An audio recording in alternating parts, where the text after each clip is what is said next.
दोस्तों नमस्कार। YouTube channel चर्चा का विषय में आप सभी का मैं विश्वपति स्वागत करता हूं। आज चर्चा करूंगा समाजवादी पार्टी के एक बार फिर हिंदू विरोधी रुख पर। लेकिन उससे पहले दोस्तों मैं आपको बता दूं कि बांग्लादेश की राजधानी ढाका की स्थिति गंभीर है। मैंने आपको कल भी एक वीडियो में बताया था।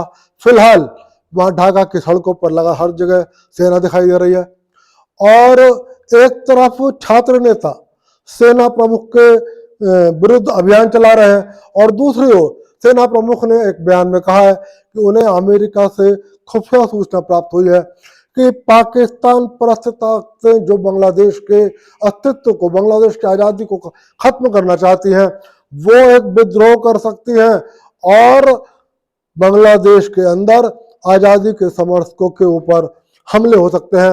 उन्होंने बांग्लादेश की सेना से ऐसे किसी भी स्थिति का सामना करने के लिए तैयार रहने की अपील की है और उन्होंने कहा है ऐसे किसी भी विद्रोह को कुचल दिया जाएगा। लेकिन दोस्तों अब मैं बात करूंगा समाजवादी पार्टी पर। आपको याद होगा पिछले कुछ समय से समाजवादी पार्टी लगातार हिंदू विरोधी रुख पर कायम है। सबसे पहले आपने कुछ दिनों पहले देखा होगा कि समाजवादी पार्टी की ओर से रामचरितमानस को लेकर तमाम तरह के हमले किए गए और उस हमलों की जिम्मेदारी समाजवादी पार्टी ने स्वामी प्रसाद मौर्य को सौंपी। शिवपाल सिंह यादव के अलावा समाजवादी पार्टी के सभी नेताओं ने स्वामी प्रसाद मौर्य का खुलकर समर्थन किया। उसके बाद कुंभ आया। हमने देखा कुंभ के अंदर समाजवादी पार्टी ने, अखिलेश यादव ने तमाम तरह के तंज कसे। हालांकि वो खुद कुंभ नहा के आए, लेकिन उन्होंने लगातार तंज कसे और लगातार ये प्रयास किया कि लोग कुंभ में ना जाए। और अब ताजा हमला क्या है समाजवादी पार्टी की ओर से उनके राज्यसभा सांसद रामजी सोमन ने, जब उन्होंने भारत में अपनी वीरता के लिए जाने वाले राणा सांगा को गद्दार कहा है। राज्यसभा के पटल पर बोलते हुए उन्होंने कहा कि एक और आप औरंगजेब को लेकर और धाराशिव को, औरंगजेब और बाबर को लेकर दुनिया भर की बातें कर रहे हो, लेकिन इस भारत का असली गद्दार राणा सांगा था। उनके इस बयान ने एक बार फिर समाजवादी पार्टी की नई रणनीति को सामने रख दिया। मैं समाजवादी पार्टी की इस रणनीति को समझ नहीं पा रहा कि आखिर वो क्या चाहती है। दोस्तों समाजवादी पार्टी का मुख्य अस्तित्व उत्तर प्रदेश के अंदर है। समाजवादी पार्टी के पास दो ही वोट बैंक है। उत्तर प्रदेश के अंदर दो ही वोट बैंक है, एक हिंदू वोट और एक मुस्लिम वोट। जहां तक मुस्लिम वोटों का सवाल है, मुस्लिम वोट अभी तक मेरा यह मानना है समाजवादी पार्टी के साथ है हर कीमत पर। यदि समाजवादी पार्टी के साथ मिलकर कांग्रेस और बीएसपी चुनाव लड़ती है तब कांग्रेस को और बसपा को मुस्लिम वोट मिल जाता है। लेकिन यदि ये दोनों अलग लड़ते हैं और सपा अलग लड़ती है तो मुस्लिम वोट ना कांग्रेस को जाता ना बसपा को जाता और मुस्लिम वोट पूरी तरीके से समाजवादी पार्टी को मिलता है। तो सवाल यह है कि यदि समाजवादी पार्टी को मुस्लिम वोट थोक में मिल रहा है तो वह हिंदू वोटों पे हमला क्यों कर रही है? हिंदू वोटों को लेने का और प्रयास क्यों नहीं कर रही? इसके बदले हिंदुओं को अपने से दूर क्यों कर रही है? क्या सपा की कुछ और रणनीति है? क्या सपा को यह गलतफहमी है कि मुसलमान वोट हमसे खिसक रहा है और वो हमसे खिसक के कांग्रेस की ओर जा रहा है या बहुजन समाज पार्टी की ओर जा रहा है, या समाजवादी पार्टी के अंदर कोई ऐसा गुट है जो अखिलेश यादव को बरगला रहा है और जानबूझकर अखिलेश यादव की रणनीति को हिंदू विरोधी बना रहा है ताकि हिंदू वोट समाजवादी पार्टी से हट जाए। मैं समाजवादी पार्टी को एक बात और कहना चाहता हूं, चाहे मुलायम सिंह यादव जी का टाइम हो और चाहे अखिलेश यादव का हो, जब तक समाजवादी पार्टी के पास सिर्फ यादव वोट और मुस्लिम वोट था, समाजवादी पार्टी सत्ता में नहीं आई। वो कुछ सीटों की पार्टी रही, लेकिन जब उसको इटावा, मैनपुरी, फर्रुखाबाद हो रही, कानपुर, इस पूरे सेंट्रल यूपी के इलाके में ठाकुर समाज का, राजपूत समाज का और कास्ट समाज का अच्छा खासा वोट मिला, तभी समाजवादी पार्टी सत्ता में आई। यानी कि समाजवादी पार्टी सत्ता में तब आई जब उसे हिंदुओं के भी कुछ जाति विशेष का वोट मिला। उस समय अमिताभ बच्चन से मुलायम सिंह जी के यादव के बहुत अच्छे संबंध थे। ठाकुर अमर सिंह समाजवादी पार्टी के लिए ठाकुर वोटों का इंतजाम कर रहे थे, और अमिताभ बच्चन और ठाकुर अमर सिंह की वजह से कायस्थ और ठाकुर वोट काफी मिल रहा था समाजवादी पार्टी को। दूसरी ओर समाजवादी पार्टी के अंदर रमाशंकर कौशिक जैसे समाजवादी ब्राह्मण नेता थे, जिनकी वजह से ब्राह्मण वोट भी कुछ ना कुछ मिल रहा था। तो समाजवादी पार्टी को याद रखना चाहिए, वो सत्ता में तभी आई है जब उसको मुसलमानों के साथ हिंदुओं में भी यादवों के अलावा और वोट मिले। लेकिन अब समाजवादी पार्टी अपनी रणनीति से, चाहे वो कायस्थ हो, चाहे वो ठाकुर हो, चाहे वो और गैर यादव हिंदू वोट हो, उन्हें अपने से दूर कर रही है। आखिर ऐसा क्यों है?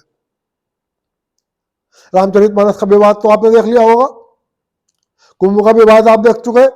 फिलहाल ताजा विवाद है राणा सांगा को लेकर।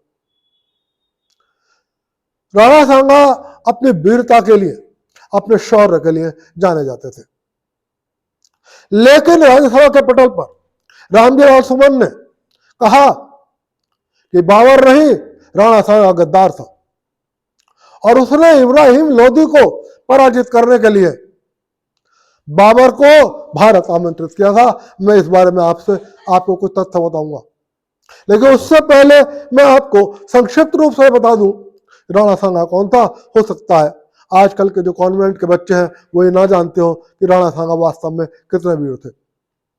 हालांकि मेरी पीढ़ी के लोगों ने इंटर तक अपने खूब पढ़ा होगा राणा सांगा की वीरता के बारे में। राणा सांगा मेवाड़ के शासक थे। मेवाड़ के शासक महाराणा कुंभा के पोते थे, और इनके पिता का नाम महाराणा रायमल था। महाराणा रायमल के 3 पुत्र थे, जिसमें सबसे छोटे राणा सांगा थे। महाराणा रायमल के जीते जी ही परिवार के अंदर महाराणा बनने को लेकर तीनों पुत्रों में विवाद हो गया। ये विवाद कोई नई बात नहीं थी। जितने भी रियासतें होते थे, जितने भी राजघराने होते थे, चाहे वो हिंदू रियासतें हो, चाहे वो मुस्लिम रियासतें हो, चाहे वो ईसाई रियासतें रही हो, चाहे वो कहीं और की रियासतें रही हो, रियासतों में शासन को लेकर, उत्तराधिकार को लेकर झगड़े हमेशा रहे। ये झगड़े लोकतंत्र में भी होते हैं। आज ये राज परिवार नहीं है, लोकतंत्र में पार्टियां हैं, और आप देखते होंगे हर पार्टी के अंदर आपस में एक दूसरे की टांग खिंचाई होती है। सब चाहते हैं इस नेता को हटाओ, उस नेता को हटाओ, इसको लाओ, उसको लाओ।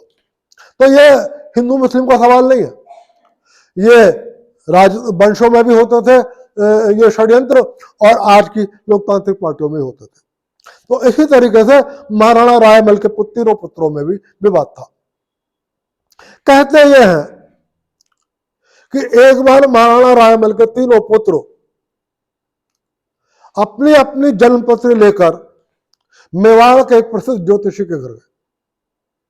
ज्योतिषी ने तीनों की कुंडली देखी और कहा तीनों बहादुर हैं, लेकिन मेवाड़ का शासक तो छोटा पुत्र राणा सांगा ही बनेगा।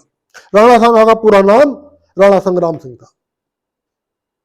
यह सुनते ही तीनों पुत्रों में विवाद हो गया, और कहते हैं इन दो में से एक भाइयों ने राणा सांगा के कुछ ऐसा मारा जिससे उनकी एक आंख फूट गई। उसके बाद राणा सांगा को यह लगा कि दोनों भाई मेरी मिलकर हत्या कर सकते हैं, वो अल्पवास को चले गए। इन तीनों का जब झगड़ा हो रहा था, तब इनके चाचा ने झगड़े को निपटाया और कहा कि अभी महाराणा रायमल जिंदा है, जब महाराणा रायमल अपना उत्तराधिकारी नियुक्त कर देंगे वो शासक हो जाएगा। एक ज्योतिषी के कहने पर आप लोग लड़ाई मत लड़ो। अंततः ऐसा होता है कि 1509 में महाराणा रायमल महाराणा सांगा को अपना उत्तराधिकारी नियुक्त कर देते। राणा सांगा की उम्र उस वक्त 27 साल थी, और वो जैसा कि मैंने बताया कि वो महाराणा रायमल के सबसे छोटे बेटे थे, जिनका जन्म 12 अप्रैल 1482 को हुआ था। और राणा सांगा ने 46 वर्ष की अल्प आयु में ही वो मारे गए। उनका देहांत 30 जनवरी 1528 को चित्तौड़गढ़ में हुआ। और कहा यह भी जाता है कि मेवाड़ के ही वो सरदार जो युद्धों के विरोधी थे, उन्होंने जहर देकर राणा सांगा को मार दिया। राणा सांगा ने अपने समय में बहुत युद्ध लड़े, 100 से ज्यादा युद्ध लड़े, और सिर्फ एक लड़ाई हारी, बाकी हर लड़ाई में राणा सांगा जीते। राणा सांगा इतने शूरवीर थे। राणा सांगा ने जब शासक बने तो उनका लक्ष्य था कि मुझे दिल्ली जीतना है। वो चाहते थे कि भारत से विदेशी आक्रांता जिन्होंने भारत में अपनी रियासतें बना ली हैं और भारत के कुछ भाग पर कब्जा कर लिया है, इनको पराजित कर दिया जाए और इनको इस देश से बाहर निकाल दिया जाए।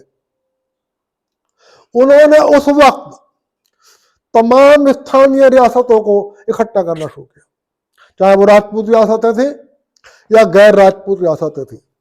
सबके पास अपने दूत भेजे, सब किसी के पास खुद गए और उनसे कहा कि हमें भारत भूमि को विदेशी रियासतों से, विदेशी आक्रांताओं से मुक्त कराना है, इसलिए हमें आपसी मतभेदों को त्यागना होगा और आपसी मतभेदों को त्याग कर इन विदेशी आक्रांताओं को पराजित करना है। उस वक्त दिल्ली के ऊपर इब्राहिम लोदी का राज था। एक और महाराणा सांगा की निगाह दिल्ली पर थी और वो महाराणा सांगा को पराजित करना चाहते थे। तो दूसरी ओर इब्राहिम लोदी के घर में भी षड्यंत्र हो रहे थे।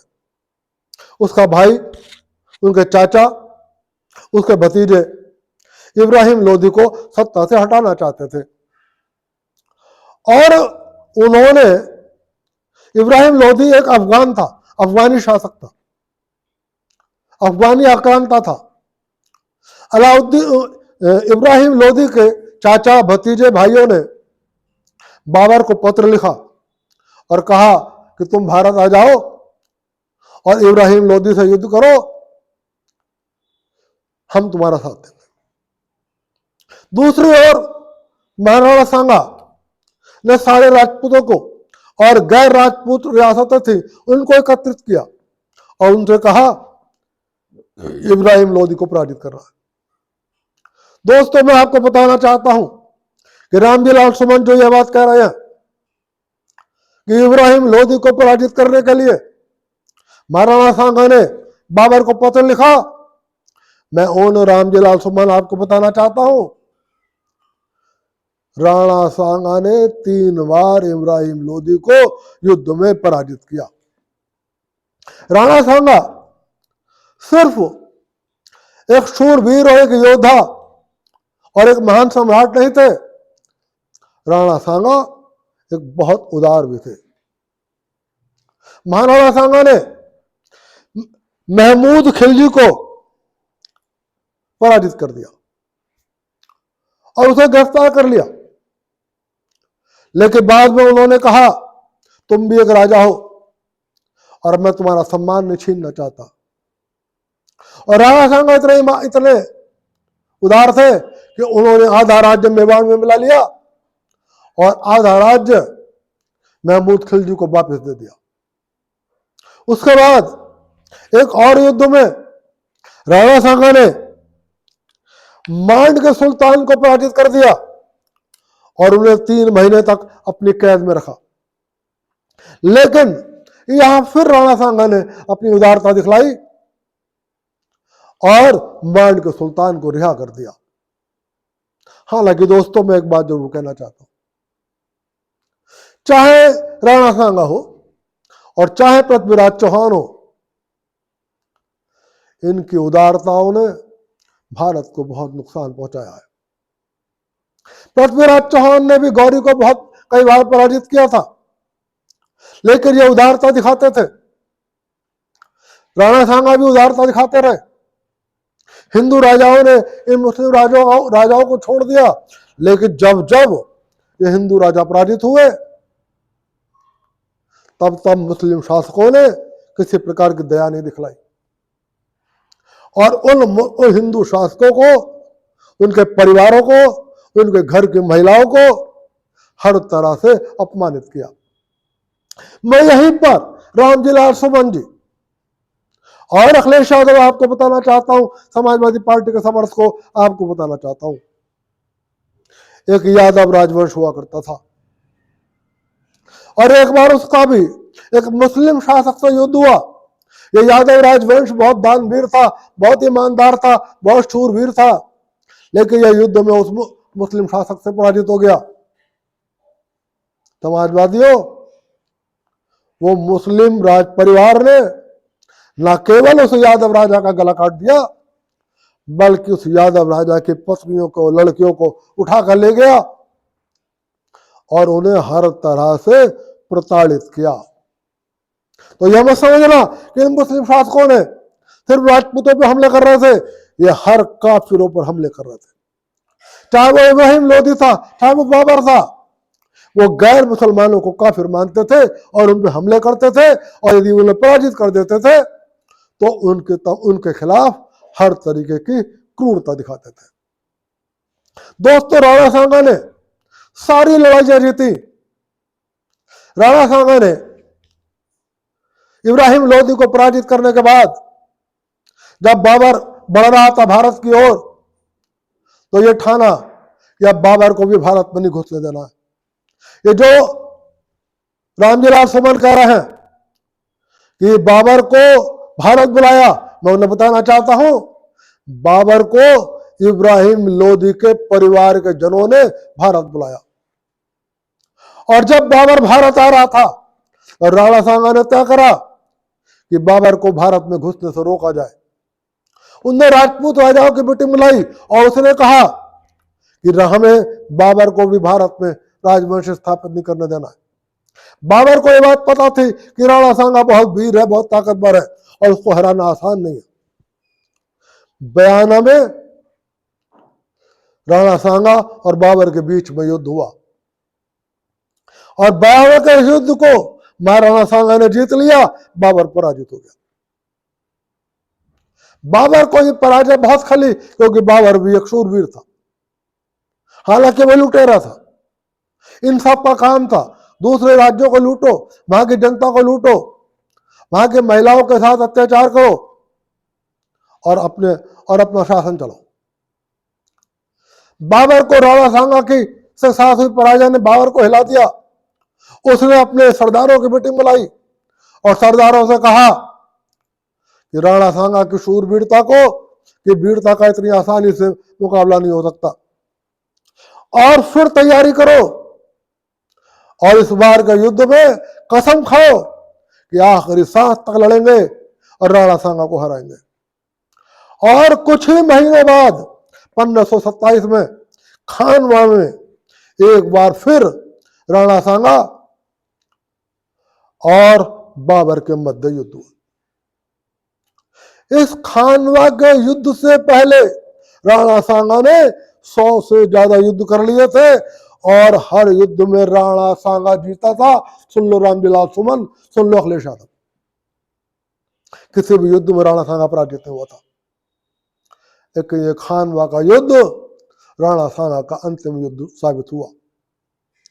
खानवा के युद्ध में भी राजपूत राजा जीत रहे थे, राजपूतों के साथ तमाम गैर राजपूत रियासतें में थी, सेना आगे बढ़ रही थी। बाबर की सेना को मारते काटते ये लगातार आगे बढ़ रहे थे और जब देखा राणा सांगा ने कि अब युद्ध में हम विजय प्राप्त करने के से बस चंद कदम दूर है, राणा सांगा एक तरफ जाके खड़े हो गए और उन्होंने सैनिकों को निर्देश दिया कि अब थोड़ी सी देर बची है, जाओ इस सेना को कुचल दो और अपना झंडा फहरा दो। वो थोड़ा सा विश्राम करने के लिए एक कोने में खड़े हुए। इतने में ही एक तीर आया और वो तीर राणा सांगा के लगा और वो तीर लगते ही राणा सांगा बेहोश होकर गिर गए। जैसे ही राणा सांगा बेहोश होकर गिरे, वहां पर मौजूद सैनिक और सरदार राणा सांगा को उठाकर युद्ध क्षेत्र से कुछ दूर ले गए, लेकिन इतनी ही देर में युद्ध का पासा पलट गया। अचानक मुगल सेना का हौसला बढ़ गया। राजपूत सेना में खलबली मच गई क्योंकि राणा सांगा बेहोश होकर गिर गए। एक अफवाह फैल गई कि राणा सांगा मारे गए और मुगल सेना एकदम से आगे बढ़ने लगी और इस खानवा के युद्ध में बाबर जीत गया। मैं यहां पर आके अब रामजी सुमन को कुछ तथ्यों से अवगत कराना चाहता हूं। रामजी सुमन जी, आपने कहा, संसद के पटल पर खड़े होकर इस देश को गुमराह करा कि बाबर को राणा सांगा ने बुलाया, बाबर को राणा सांगा ने पत्र लिखा और इब्राहिम लोधी का मुकाबला करने के लिए बुलाया। सबसे पहले मैं आपको ये कहना चाहता हूं, इब्राहिम लोधी को राणा सांगा ने 3 बार पराजित कर दिया, इसलिए इब्राहिम लोधी को हराने के लिए किसी बाबर की जरूरत राणा सांगा को नहीं थी। दूसरी बात मैं ये कहना चाहता हूं कि इब्राहिम लोधी के परिजन, इब्राहिम लोधी के परिवार में विद्रोह हो रहा था, षड्यंत्र हो रहा था। बाबर को पत्र, इतिहासकार लिखते हैं कि बाबर को पत्र किसी और ने नहीं, इब्राहिम लोधी के वंशजों ने लिखा है। एक कोई डॉक्टर दया वर्मा जी हैं, ये लिखते हैं कि बाबर को पत्र उनके लोधी के परिजनों ने लिखा और उन्होंने बाबर को भारत आमंत्रित किया। और बाबर ने राणा सांगा युद्ध से, खानवा का युद्ध जीतने के बाद अफगानिस्तान जाकर एक किताब लिखी और उस किताब में बाबर ने क्या लिखा, समाजवादियों ये आप सुन लो, रामजी सुमन जी आप भी सुन लो, अखिलेश यादव आप भी सुन लो। बाबर ने लिखा, राणा सांगा एक अद्भुत वीर, एक महान सम्राट था। उसने अपनी तलवार के बल पर और अपनी बहादुरी के बल पर एक बहुत बड़ा शासन स्थापित कर लिया था जिसको हराना आसान नहीं था। बाबर ने लिखा कि राणा सांगा के राज्य की आय 10 करोड़ रुपए सालाना थी। ये 1528 की बात बता रहा हूं मैं आपको, ये 2025 की बात नहीं है, आज से 500 साल पहले। कि उस वक्त बाबर ने लिखा राणा सांगा के राज्य की आय 10 करोड़ थी और राणा सांगा के पास 1 लाख से ज्यादा लोगों की सेना थी, जिसमें बड़ी मात्रा में घुड़सवार और तमाम हाथी सवार सैनिक थे। राणा सांगा के बारे में बाबर ने लिखा, 100 से ज्यादा राजा, राव और छोटे सरदार, इनकी रियासतें राणा सांगा के साथ थी। राणा सांगा अद्भुत तरीके से बहुत बड़ा वीर था और बहुत बड़ा साहसी था, एक महान सम्राट था। इसलिए मैं आपको बताना चाहता हूं, राणा सांगा गद्दार नहीं था। आपने गद्दार कहने की हिम्मत कर दी, लेकिन खुद बाबर में उसको कुछ कहने की हिम्मत नहीं थी और अचानक उस युद्ध में जीतने के बाद भी वो राणा की वीरता के आगे नतमस्तक था।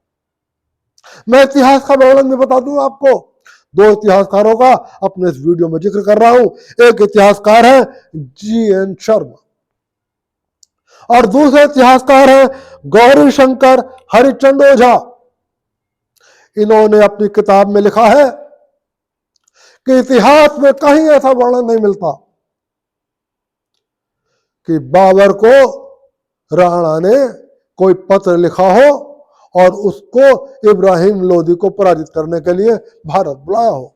लेकिन ये GN शर्मा और गौरी शंकर हरिचंद ओझा अपनी किताबों में लिखते हैं, हाँ, इस बात का सबूत जरूर मिलता है कि जब बाबर ने भारत में प्रवेश शुरू किया और बाबर को इब्राहिम लोधी के वंशजों ने बुलाया और बाबर को लगा कि इब्राहिम लोधी को भी पराजित करना आसान नहीं है, तब बाबर ने राणा सांगा को पत्र लिखा। रामविलास सुमन जी, आप झूठ बोल रहे हैं, आप भारत को गुमराह कर रहे हैं, भारत के अदम्य वीर के ऊपर माथे पर कलंक लगा रहे हैं, आप भारत के हिंदू समाज को, राजपूत समाज को अपमानित कर रहे हैं। ये कहकर कि राणा सांगा गद्दार था, राणा सांगा ने पत्र लिखा। मैं आपको बताना चाहता हूं, बाबर ने पत्र लिखा और बाबर ने राणा सांगा को पत्र लिखकर कहा कि मैं इब्राहिम लोधी को पराजित करना चाहता हूं, आप मेरी मदद करो। राणा सांगा ने अपना दरबार बुलाया, अपने दरबार में तमाम राजा, राव और जो छोटे सरदार उनके समर्थक थे उनको बुलाया और वहां पर यह तय हुआ कि हम तो इब्राहिम लोधी को भगाएंगे। अब ये बाबर आ जाएगा तो हमें तो बाबर को घुसने भी नहीं देना है। और तब महाराणा सांगा ने बाबर के प्रस्ताव को खारिज कर दिया और कहा इब्राहिम लोधी को पराजित करने में, इब्राहिम लोधी को भारत से हराने में हम सक्षम है, इसलिए हम ना तुम्हारी मदद करेंगे और ना तुम्हारा किसी तरीके से साथ देंगे। तो मैं कहना चाहता हूं रामविलास सुमन जी, मैं कहना चाहता हूं अखिलेश यादव जी और समाजवादी पार्टी के थिंक टैंक से कि आप देश को गुमराह मत करो। दोस्तों, ये इतिहास जो मैंने आपको बताया, ऐसा नहीं है कि समाजवादी लोगों को ना पता, उनको भी पता है, लेकिन शायद, फिर कह रहा हूं, उन्हें डर है कि मुसलमान वोट उनसे भाग रहा है और वो मुसलमान वोट को पक्का करने के लिए हिंदुओं को अपमानित कर रहे हैं, हिंदू शूरवीरों के ऊपर कलंक लगाने का प्रयास कर रहे हैं, हिंदू सनातनी मान्यताओं पर कुठाराघात कर रहे हैं। अखिलेश यादव, आप गलती कर रहे हैं। पहली बात, मुस्लिम वोट आपके ही साथ है, किसी और के पास नहीं है। आपको लग रहा है वो भाग रहा है, लेकिन मैं कह रहा हूं वो आपके साथ है। और दूसरी बात, आप हिंदुओं को अपमानित करके उत्तर प्रदेश की या भारत की सत्ता हासिल नहीं कर सकते। प्रधानमंत्री की बात छोड़ दो, बिना हिंदुओं के, चाहे वो ठाकुर हो, राजपूत हो, यादव हो, गुजर हो, कायस्थ हो, बनिए हो, ब्राह्मण हो, लोधी हो, कोई भी हो, आप इनका अपमान करके उत्तर प्रदेश का मुख्यमंत्री भी नहीं बन सकते। इसलिए सनातनी मान्यताओं पर कुठाराघात करना छोड़ दो यदि उत्तर प्रदेश में सत्ता हासिल करना चाहते हो। सिर्फ मुसलमान और यादव आपको उत्तर प्रदेश का मुख्यमंत्री नहीं बना सकते।